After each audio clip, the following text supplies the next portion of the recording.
Hello, hello. It is Tuesday at noon EST. We're here for an IG Live. Today, Anna from Anna's Lipstick and the Lipstick Journey is joining me to talk about. Oh, she's already here. Amazing. All right, I will have you join in. Let's see. Send. Hopefully, this will work. I say that every week because I really do hope so. I have a lot of technical issues. Amazing. Hello. Hi. It's good to see you. Thanks for making the time. Of course, can you hear me okay? I can, yeah. Perfect. So good when it works. I know. Easily too. Yeah, well, first I want to thank you again for joining our giveaway. You had such a generous contribution. I was a little bit jealous that I didn't get to keep it myself. The lipstick that I have, I love so much. During COVID, have really not put on much makeup, but when I do, it's one of my go-tos. I know, it's so hard. I like sell lipstick. I have a lipstick company and we're all in masks. So it's an interesting time for It sure. really is. Yeah. Do you want to tell everybody a little bit about you and about the lipstick journey?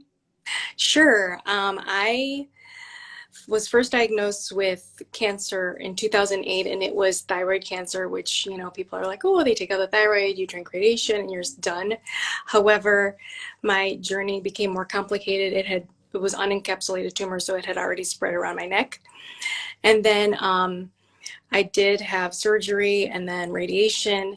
And then in 2009, it came back and just kind of invaded some lymph nodes and of my laryngeal nerve. So then I had another surgery, and then in 2010 it came back across my trachea and up my other laryngeal nerve. And I did 7 weeks of external beam radiation, thought I was done. But throughout that time, I realized that I was using lipstick and lipstick colors to kind of dictate or tell the world how I was feeling on the inside. And I've always loved lipstick. And it's funny because I was never really allowed to wear makeup until I was in high school, like my senior year in high school. So I didn't wear a lot of makeup. And then I thought my lips were too big. So then I never wanted to highlight them. Oh, how funny. You have such gorgeous lips. And then after college, I realized that lipstick was probably the cheapest thing I could buy at the mall. So I didn't want to spend my money on shoes and things like that. So I'm like, I'll just buy lipstick. So then that addiction really started. And then from there in 2017, I was diagnosed with stage 4 metastatic cancer, and the cancer that was in my neck had spread to my lungs. And so I'm currently stable. But at that point, I decided, in between there, I started a blog called My Lipstick Journey Through Cancer. Yes. So in between there, after the diagnosis, I decided to stop writing about other people's lipstick and have my own company and start my own lipstick company, because with a fourth diagnosis, and this time it was metastatic, it was just kind of, I wanted for it to be for a purpose. And so one thing that I had felt during my previous bouts with cancer was kind of alone in some of those moments. I was in a difficult marriage at the time. And besides the lipstick and the people that I went to the radiation with, I didn't want people to feel alone. And I wanted women to really be able to express themselves. So in 2017, I started the work of trying to create a lipstick, and I first went to Amazon and looked for lipstick making kits. And then I decided I was never going to do that because I have 5 kids. And so I was like, there's no time, and a full-time job. So then after that, I started making phone calls. I found a manufacturer, and I just wanted to make my own formula because through my years of research and using everybody else's lipstick, I knew how I wanted it to feel. I knew what ingredients I wanted in it. And so I found a cosmetic chemist, and I found a manufacturer, and then that kind of started the process. And I knew I wanted it to be for a cause. I wanted to bring joy to other cancer fighters, and I wanted to give back to kind of grassroots cancer organizations. And Mm-hmm. so that's what I did. And so 18 months later, I launched the Lipstick Journey Lipstick Company in January of 2019. That's amazing.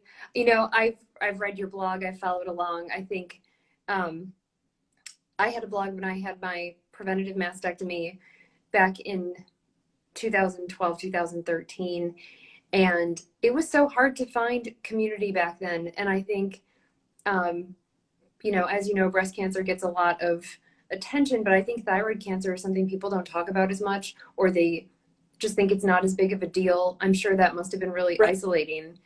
And It was. And what's, I mean, metastatic thyroid cancer is actually very rare. So it's like a club you don't want to be in, unfortunately. And I think too, there was a lot, I think it's less now because there's more education.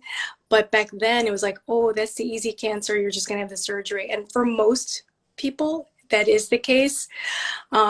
And what was hard for me is every time it came back, and even now, I felt like kind of an outsider. I'm like, yeah, I have, it's back again. And I thought at some points that I thought people didn't believe me, that maybe even now people are like, oh no, you just have lung cancer. I'm like, no, it's actually metastatic from my neck down. And so, yeah, it was definitely an isolating time. However, I think there's a lot of education that's been happening around all the cancers. And so, yeah, I think so yeah, too. I think as more people do what you did and share your story and talk about what's happening, but it's hard to have an illness where you don't look ill and have people yeah, not understand it. And I think I have a hereditary thyroid issue. I also had a growth on my parathyroid, which had to get removed about a year ago. And it's almost impossible to explain to someone what an endocrine issue feels like to right. live in a body that's not constantly regulating itself, and to try to do that chemically is, you know, there, I mean, I'm sure for you too that there are some days that you just don't feel good, and it's Or because there's a function of your body that's not working right.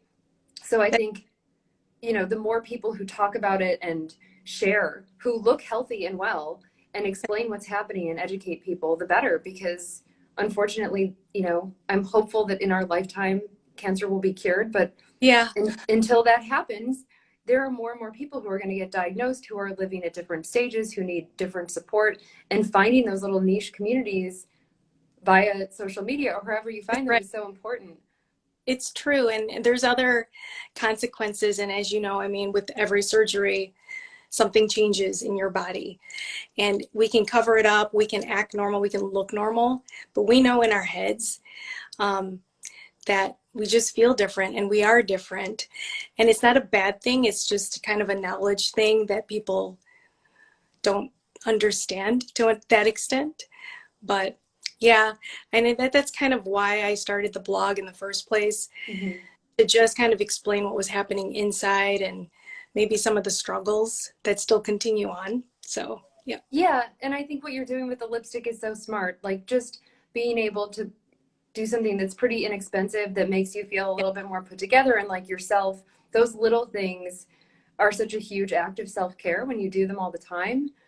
And It's true. and I think, you know, from the medical perspective, sometimes that gets underestimated. Like those almost micro support services of things that you can just do for yourself don't It's, get emphasized.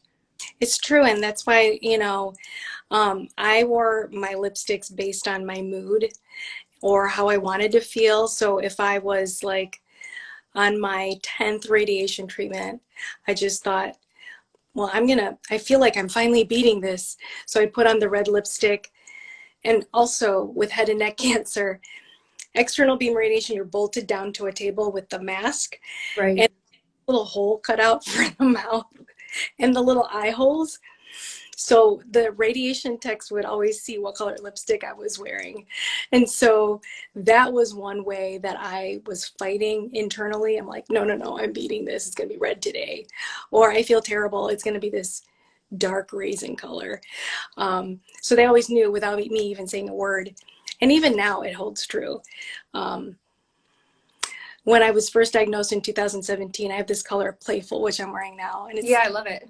this plum, but I refused to wear that color for like the first 2 years. And so, because I never felt it.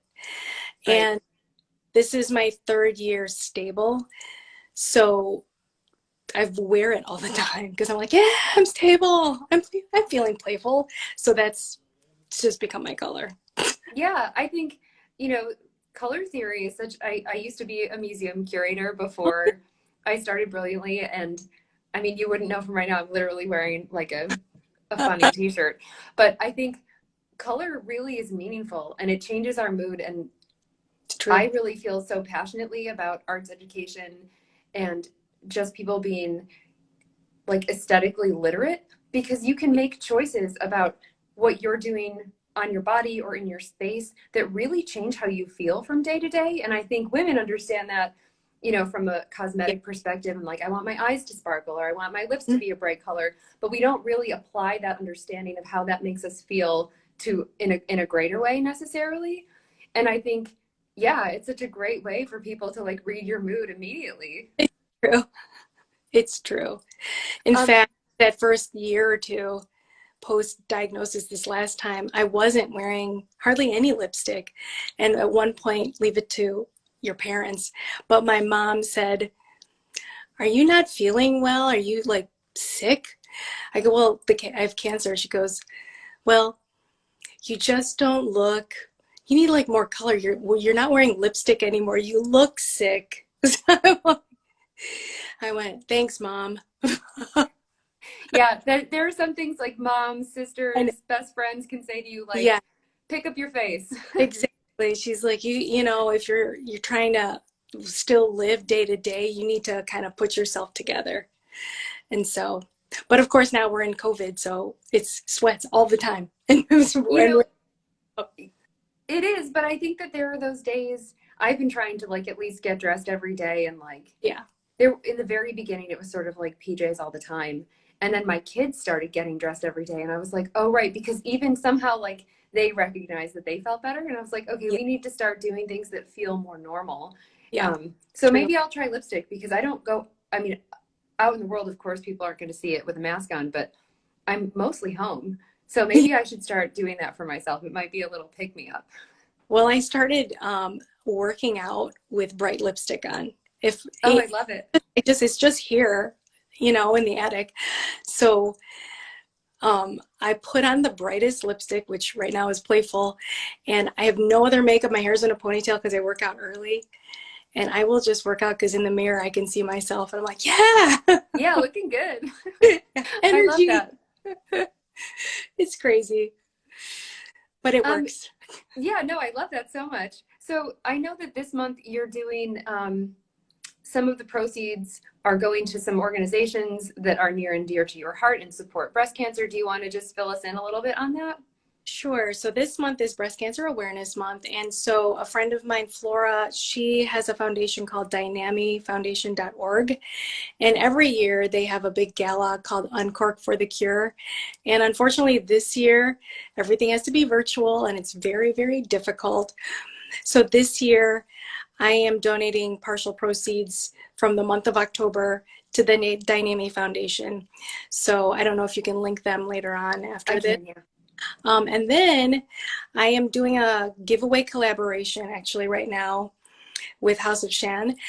And there's a shirt that they created, and the partial proceeds of that shirt is going to be bright pink. And the heart on that shirt matches Playful. Nice. So partial proceeds of Playful will also be going to be bright pink. So Amazing. What a mhm. what a wonderful thing to do this month. Thank you. Of course. And so if people want to find you, because I know you have two accounts, can you let everybody know where they can follow along and if they want to check out your blog? Sure. So my blog is lipstick-journey.com. And then I have two Instagrams. My Instagram for the business is at the Lipstick Journey, and my personal is at Anna's Lipstick, and they kind of interweave themselves. And also the website is thelipstickjourney.com. And also, just an FYI, November 1st, I'm launching new colors. Oh, amazing. Actually, Yeah, well, you'll have to share that. so I can't It'll, wait to see. yep. Well, And that's, thanks so much for the time today. And I really appreciate what you're doing so much. And I love the lipstick that I have. And I don't know why I forgot to put it on, but it's the dark, moody plum color, which seems to be my yeah. go-to. I don't know what that says about me. And it's a great color for this season. I mean, it's called Stormy because it's dark, Yeah. but if you rub it in, it's a nice berry stain and you can put it on under your mask and it'll still show up when you take it off. Yeah. Oh, smart. Yes. I love it. Well, have a good day. And thanks so much for everything that you do. Thank you so much for all you do as well. Take care, Anna. Thanks. Bye-bye.